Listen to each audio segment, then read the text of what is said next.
Le jour, c'était l'Éternel qui les conduisait, le jour et la nuit, par une nuée de feu, par une flamme de feu. Donc c'est l'Éternel qui les conduisait. À un moment donné, ils arrivent devant la mer, ils entendent le bruit. Quand ils ont entendu le bruit, ils ont tourné le dos à la conduite de l'Éternel.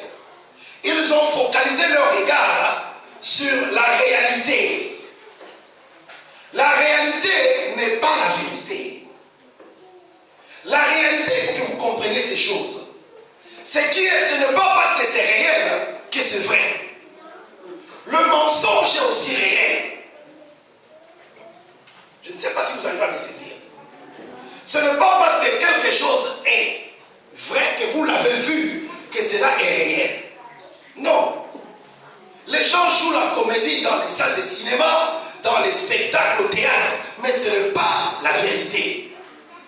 Ils essayent de jouer le rôle de d'autres personnes. Ils essayent de véhiculer un certain message. C'est vrai, mais ce n'est pas la vérité. Ce que nos yeux voient, c'est la réalité. Mais ce n'est pas la vérité. La Bible dit Jésus-Christ est le chemin, la vie et la vérité. Amen. Donc ce que nous voyons ne peut être vérité que si cela reflète Christ. Je ne sais pas si je me fais comprendre. Donc ce que nous voyons, si cela ne reflète pas Christ, ce n'est pas la vérité. Ce n'est pas parce que je vois les adolescents s'embrasser que cela est la vérité. Non, c'est la réalité que je vois. Mais cela ne reflète pas Christ. Ce n'est pas la réalité, ce n'est pas la vérité. C'est juste une réalité que je vois, que mes yeux aperçoivent. Je ne sais pas si c'est trop dur. Mais essayez de me suivre pas à pas. Donc je disais, ils ont tourné dos à la conduite de l'Éternel pour focaliser leur regard sur la réalité. Les Égyptiens arrivent et quand ils voient, ils savent qu'ils vont mourir parce que les Égyptiens ne vont pas le pardonner. Et là, qu'est-ce qu'ils vont faire? Ils vont cette fois-là crier à l'Éternel, chercher de l'aide. Ils vont faire tsaak. Éternel, viens nous sauver. Parce que sans toi ici, c'est foutu pour nous. Il faut que tu viennes. Parce que derrière nous, c'est la mer et devant nous, c'est Pharaon. Et la Bible dit, cette fois-là, ils ont fait appel à l'Éternel. Et comme ils ont fait appel à l'Éternel, l'Éternel est descendu. Quand il est descendu, il a commencé d'abord par sécuriser le peuple. Comme on avait vu tout à l'heure avec le mot délivrer, qui signifiait cette chose. Il vient au centre de l'action. Il vient mettre un mur.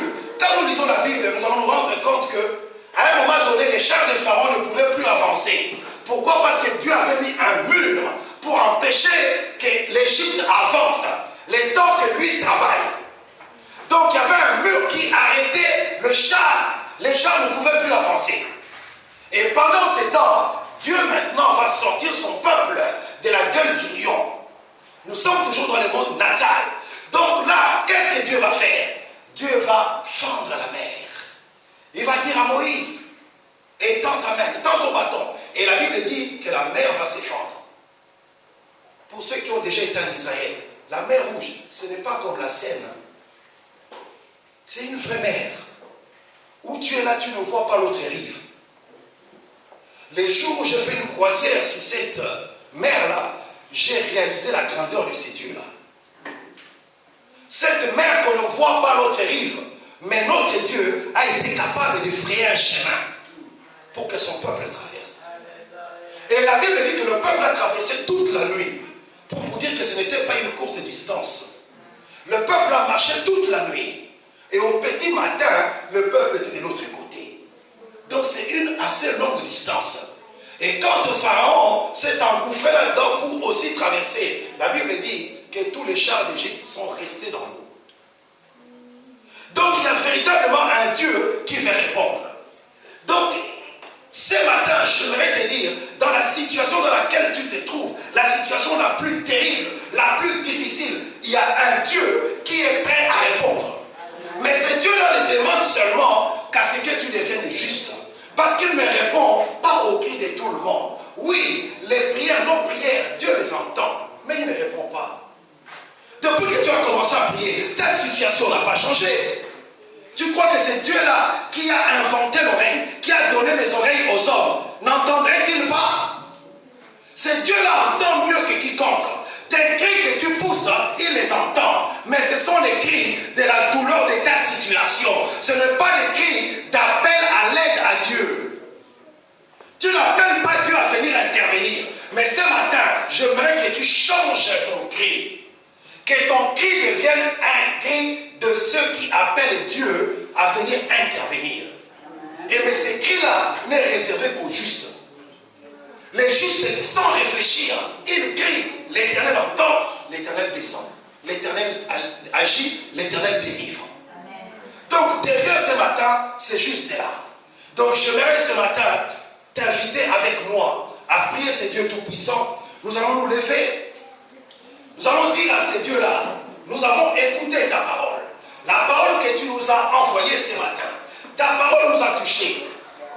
La Bible dit que Dieu envoya sa parole et sa parole les guérit. Donc j'aimerais que cette parole que j'ai entendue ce matin me guérisse. Le mot guérir là, ce n'est pas seulement guérir dans la maladie, non. C'est un changement de situation. Que Dieu soit la solution. Donc ce matin, j'aimerais vraiment être guéri par ce Dieu-là. Il dit, venez à moi vous tous qui êtes chargés et fatigués. Et moi l'Éternel, je vous donnerai du repos. Donc j'aimerais ce matin que tu rentres dans ce repos que l'Éternel veut te donner. Que tu réalises que ta vie a été un échec au devant de ce Dieu-là. Que ta vie a été une vie de non-respect à ce Dieu-là. C'est Dieu-là qui a sacrifié son Fils pour toi. Christ est mort pour toi. La Bible dit que Jésus-Christ à la croix, oh la douleur était tellement il en avait, oh il ne pouvait plus supporter la douleur en tant qu'humain. Oh Jésus-Christ a crié ça. Il a crié à l'Éternel. Il a crié. Et la Bible dit quand il a crié, qu'est-ce qui s'est passé? Christ a rendu là. Il a rendu là. Il est mort pour toi et pour moi. Mais pourquoi Christ est mort? Tout simplement parce qu'il avait porté les péchés de la multitude. Quand le péché est en toi, tu peux crier. Ton cri ne sera pas un cri d'un juste. Jésus n'avait pas péché. Il était toujours considéré comme juste. Mais quand il a porté ton péché à la croix, le péché a rendu cet homme juste pécheur. Pas pécheur parce qu'il a commis le péché, mais pécheur parce qu'il a porté nos péchés. Et toutes nos malédictions étaient sur lui à la croix. Et Dieu l'a vu comme péché. Et quand il a crié, Dieu ne pouvait pas agir. C'est ainsi qu'il dira, pourquoi m'as-tu abandonné? Parce que Dieu ne pouvait pas agir. Il y avait les péchés en lui. Est-ce que dans ta vie, il n'y a pas les péchés? Si les péchés demeurent en toi, tu auras beau crier, tu finiras par dire, Seigneur, Seigneur, pourquoi m'as-tu abandonné? Est-ce que le péché est toujours en toi? Alors si le péché est en toi, le moment est venu pour que tu prennes une décision de te séparer du péché. Pour que tu prennes une décision pour que ta vie soit le reflet de la gloire de l'Éternel. Ce matin, je suis venu vraiment t'exhorter, mon frère, t'exhorter, ma soeur, que tu consacres ta vie, que ta vie soit de bonne hauteur au devant de l'Éternel. Que quand l'Éternel te regarde, il peut témoigner comme il a dit à Satan pour Job. As-tu vu mon serviteur Job? Est-ce qu'aujourd'hui, Dieu de son trône, quand il regarde la terre, il peut se dire, as-tu vu Matthieu, mon serviteur? Oui, mon frère, oui, ma soeur, le temps est venu pour que nous fassions un examen de conscience. Parce que nous passons à côté de beaucoup de choses. Nous voulons que les miracles se produisent dans nos vies. Oui, mon frère, oui, ma soeur, le miracle que l'Éternel donne, ce n'est pas ce que les charlatans donnent. Le miracle de l'Éternel, c'est un miracle qui est lié à la sanctification. Tu ne peux pas vivre dans la vie de débauche et attendre un miracle. Sinon, il faut que tu ailles voir le marabout. Parce que le marabout aussi peut te faire des miracles. Mais la Bible dit, il n'y a que la bénédiction de l'Éternel qui enrichit. Et ne se fait suivre d'aucun chagrin. Le marabout peut te rendre riche, mais il y aura des chagrins qui seront toujours dans ta suite. Tu vas toujours te balader avec la douleur en toi. Le sommeil, tu ne l'auras pas. Parce que ta richesse ne vient pas de Dieu. Mais quand Dieu te bénit, tu dormiras tranquille. Parce qu'il combattra pour toi. Il s'élèvera en qualité de Jéhovah Sabaoth. C'est lui qui combat et qui te donne la victoire. Que la victoire de l'Éternel soit ton partage ce matin. Nous allons lever nos voix, nous allons prier ces dieux-là. Nous allons prendre la position que nous estimons pouvoir vénérer notre Dieu. La position que nous estimons plaire à notre Dieu. Et nous allons dire à ces dieux-là, longtemps nous avons marché loin de toi. Nous avons pensé être tes serviteurs. Nous avons pensé être tes enfants, tes fils et tes filles. Mais ce matin, nous venons de réaliser que beaucoup de choses passent à côté de nous. Tout simplement parce que nous ne sommes pas droits au devant de toi. Nous ne marchons pas dans l'intégrité. Nous ne te craignons pas. Tu ne représentes rien pour nous. La Bible dit que Jésus disait aux pharisiens que votre amour de l'Éternel, ça ne s'arrête qu'aux lèvres, mais dans votre cœur, oh, il n'y a rien, il n'y a rien.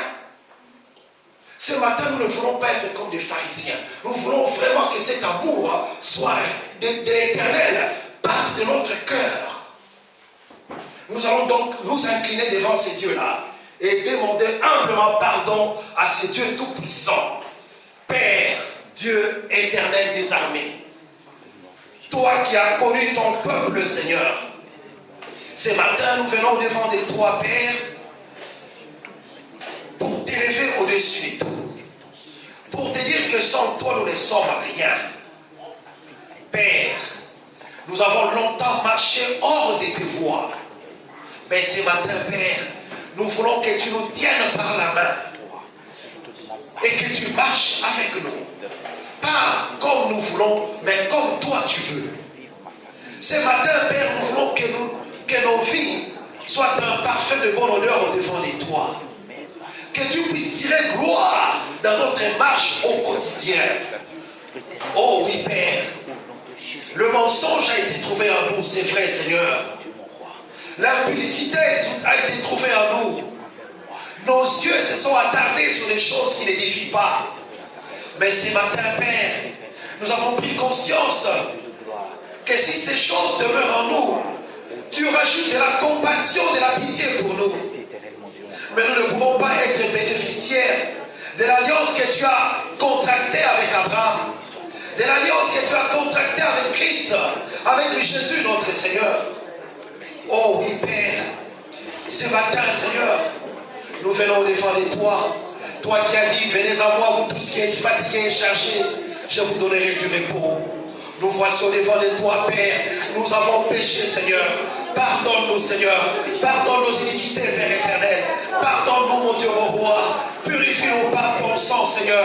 Que ton sang nous lave et nous rende plus blanc que la neige, Seigneur. Oh oui, sanctifie-nous. Sanctifie-nous ce matin, Père. Oh oui, Seigneur. Nous voulons être comme toi. Nous voulons être saints comme toi. Nous voulons marcher comme toi, Seigneur. Tiens-nous par ta droite, Seigneur. Et marche avec nous, Seigneur. Marche avec nous, Père éternel. Car sans toi, nous ne sommes rien. Sans toi, nous ne pouvons rien, Seigneur. Oh oui, tu es tout pour nous, Seigneur. Tu es tout pour nous. L'agneau de Dieu qui ôte les péchés du monde, c'est toi. C'est toi, Père éternel. Oh, sanctifie-nous ce matin, Seigneur. Sanctifie-nous, Père éternel. Nous venons ce matin te consacrer nos vies, Père. Longtemps, nous avons été maîtres de nous-mêmes. Longtemps, Seigneur, nous avons tenu la barque de nos vies. Mais ce matin, nous voulons que tu puisses être les capitaines à bord, Seigneur. Que tu puisses nous conduire, ô éternel Yahweh. Conduire nos vies, Seigneur. Conduire nos vies, Père éternel. Oh, Seigneur Jésus-Christ. Conduire nos vies, Père éternel. Seigneur, que nous soyons de justes au devant de toi, de justes, Père, de justes qui te craignent, oh, qui marchent selon tes voies, des justes qui sont intègres au devant de toi, des justes qui te prient continuellement. Oh oui, Père, nous venons à toi. Nous venons à toi afin que ta parole s'accomplisse dans nos vies. Tu dis quand le juste écrit, l'Éternel entend et il les délivre de ses détresses. Oh, ce matin, Père, nous voulons que nos cris soient entendus de toi. Oh, Seigneur, que tu t'élèves dans nos vies, que tu t'élèves en qualité de Jéhovah Shammah, que tu t'élèves en qualité de Jéhovah Sabaoth, que tu t'élèves en qualité d'Elohim. justice. Que tu nous délivres, Père. Que tu nous délivres, Seigneur, de la malédiction familiale. Que tu nous délivres, Seigneur, oh, de nos détresses, de nos échecs. Que tu nous délivres, Père, de la pauvreté, de la misère. Que tu nous délivres, Seigneur, de notre cancer, Père. Que tu nous délivres, oh oui, Seigneur, de notre stérilité. Que tu nous délivres, Père éternel. Oh, sans toi, nous ne pouvons rien. Tu es Jéhovah Shammah. Oh oui, Seigneur, c'est toi, Père éternel. C'est toi, Seigneur Jésus-Christ. C'est toi, Père de gloire. C'est toi qui nous guéris, Seigneur. Père, tu es Jéhovah Rapha. C'est toi qui nous guéris. C'est toi qui nous guéris ce matin, Seigneur. Oh oui, Père éternel, guéris ton peuple. Guéris ton peuple, Seigneur. Nous voulons être comptés parmi ton peuple ce matin. Oh oui, Seigneur, le peuple qui te rend gloire. Le peuple qui te rend gloire ce matin, Seigneur. Que toute la gloire te revienne, Père. Tu es Dieu. Tu es Dieu, Seigneur. Rien n'est impossible à toi, Seigneur. Rien n'est impossible, Père. Tu dis un mot et la chose accomplie, Seigneur. La chose s'accomplit, Père. Tu dis un mot. Oh, et le miracle arrive dans nos vies, Seigneur. Merci, Père. Merci, Seigneur. Merci, Père de gloire. Merci parce que tu as parlé ce matin. Tu as parlé, Seigneur. Les oreilles des hommes t'ont entendu, Seigneur. Tu as parlé à nos cœurs, Père éternel. Que cette parole que nous avons reçue ce matin soit une sémence en nous, Seigneur. Que cette parole germe en nous, Père éternel. Que cette parole croisse en nous, Seigneur. Que cette parole fasse partie de nos vies, Père de gloire. Et qu'elle produise des fruits dignes de la repentance, des fruits qui fassent ta gloire, Seigneur. Oh oui, Père, nous voulons véritablement être des témoins dans ce monde perverti, des témoins de ta gloire, Seigneur. Oh oui, Père, que ta gloire soit manifeste dans la vie de ton peuple. Merci, Seigneur Jésus-Christ, au nom puissant et merveilleux de notre Seigneur Jésus-Christ. Nous avons ainsi prié. Amen.